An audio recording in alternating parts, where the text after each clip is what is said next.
We spent 500 pesos for gas, good for Cavite, Batangas, Cavite. Along the way, nag-drive-thru na kami for our lunch to save time and we spent 327 pesos. Since Silang Calax ang entry point namin, we paid 51 pesos for toll, then passed through SLEX to Star Toll and paid 164 pesos na toll fee. We arrived at Batangas Port around 12:45 p.m. We planned to lift and park our car sa port. 155 pesos ang parking fee pero sabi sa amin puno na daw, then offered us other parking slot na 400 pesos ang fee and without receipt. We took it kasi nagmamadali na din kami and wala naman kaming ibang option unless itawid dagat namin yung car na mas mapapamahal kami kasi around 3,000 pesos per way, then driver lang ang free at paying ang passenger. I wasn't able to film our ticketing experience kasi we're in a rush para umabot sa 1:15 p.m. na sked ng Fastcraft. Galerian yung Fastcraft line na na-avail namin, 600 pesos each, then may terminal fee na 30 pesos each.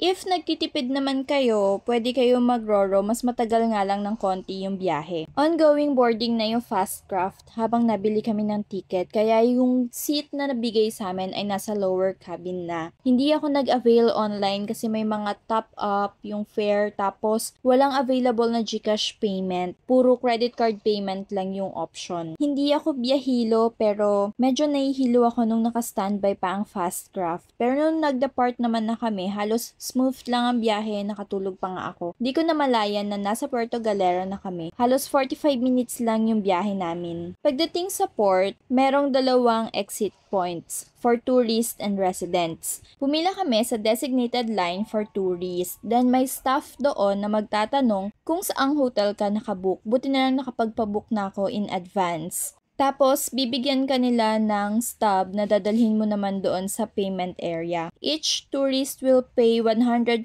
pesos for environmental fees. Sa labas ng port, marami nang nag-aabang na trike and nag-o-offer ng mga tours. Nag-trike kami from port to White Beach and paid 150 pesos for the trip. Konting lakad lang from drop-off, nandyan na yung hotel namin. Online ako nag-book sa Casa Marco, umabot ng 3,300 yung binayaran ko. Breakfast included naman na. Meron namang mas cheaper hotels around 1,800 pero ito yung pinili ko kasi gusto ko yung ambience ng hotel and to satisfy may kaartehan. Upon check-in, kailangan magbigay ng security deposit na 1,000 pesos. Refundable naman upon check-out. Nagpa-picture din kami sa Sand Castle. 30 pesos each. Pwede kayong group, solo, duo, basta 30 pesos per head. Maganda yung White Beach, pino ang buhangin, malinaw yung tubig. Pero best kung naka-aqua shoes ka siguro kasi yung shore nila medyo ma-pebbles and ma-shells. Medyo makulimlim at naambon pero okay lang kasi hindi crowded yung beach given na hindi na kasi summer season. No video taken habang nagsuswimming kami kasi baka masira phone ko, medyo lumalakas na talaga yung ambon. Then we decided to have our dinner around 6 p.m. Yung mga meals sa mga resto nagre-range ng 230 to 500 pesos either solo or sharing. I forgot the name nung kinainan namin pero para siyang resto bar, good for sharing yung order namin na sisig at fish finger with tartar sauce. Separate order pa yung rice and drinks. Upon bill out, nagulat ako kasi umabot ng 979 pesos yung dinner namin. Meron silang mga singers and fire dancers. After dinner, lumabas kami dun sa pinaka-resto bar kasi nagper-perform yung fire dancers nila kahit na medyo umuulan pa din. After nila sumayaw, meron box na iikot. Maglalagay ka doon ng tip mo as an audience. So, nag-tip kami ng 20 pesos. Then, dahil gusto ko magpa-photo video doon sa fire dancers, inavail namin siya for 100 pesos, dalawa na kami. After ng photo feed, bumalik na kami sa hotel kasi baka lumakas yung ulan. May nadaanan kaming sari-sari store, bumili kami ng isang Coke na Jack Daniels worth 120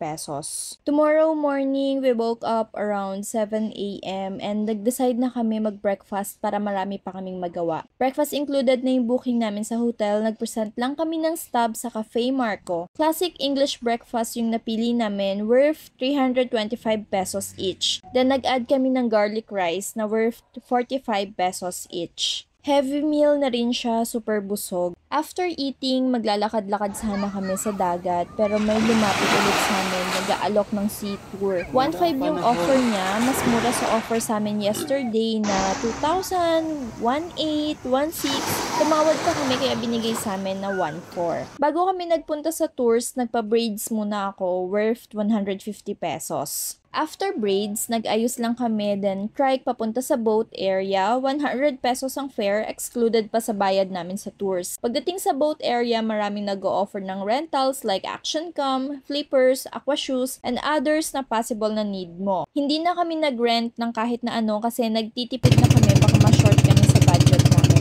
First stop, underground cave. May nag-a-assist sa'yo na tour guide, then wala silang bayad, nasa sayo na, magtitip ka lang. So, nagtip kami sa kanya ng 100 pesos. Maliit lang yung cave, pero medyo malalim din kasi high tide. Sabi nung tour guide, pag low tide, pinapayagan nila na lumusot dun sa isang exit. Pero since high tide, bawal kasi baka di kami makalabas at matrap lang. At dahil high tide nga, dapat talaga medyo careful sa loob kasi baka mauntog sa mga rocks overhead. Kaya meron ding rentals ng mga hard hat. Saglit lang kami doon, parang wala pa kaming 30 minutes. Mostly nagpicture lang din talaga kami, then take some videos, then mag-swimming lang doon sa loob.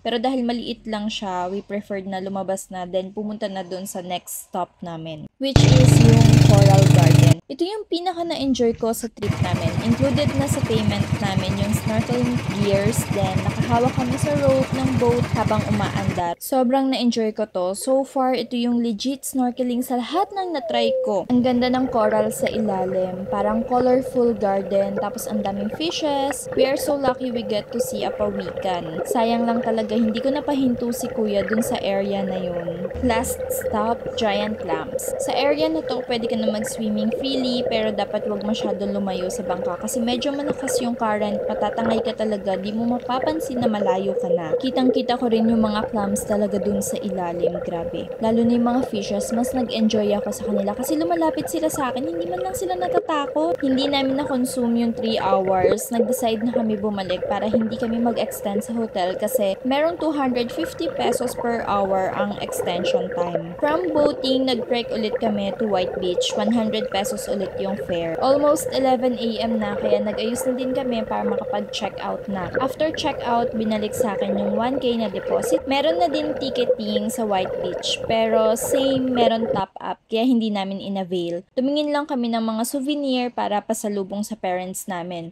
Yung t-shirt nasa 120 pesos, yung sando nasa 130 pesos. Around 700 pesos yung nabili namin. Nag-trike ulit kami from White Beach to Port, 150 pesos ang fare. By the way, may mga motorcycle rentals pala na offers doon, 600 pesos for 24 hours. For our ticket, 600 pesos each ulit yung fee. Galerian ulit yung nabook namin, pero 2:30 PM pa yung aming boarding time. Pagpasok mo sa port, may babayaran ka na 10 pesos each for terminal fee. Dahil medyo maaga kami, ang swerte ko na kahit hindi ko nasabi na gusto ko ay window seat yung naibigay sa akin. From Batangas Port naman, nag-decide kami na mag-Carmona exit na lang kami. We paid 196 pesos for toll fee. Here's the summary of our expenses. Pwede pa ito makompress below 10,000 pesos, depende sa arte o sa kung anong willing mo i-compromise.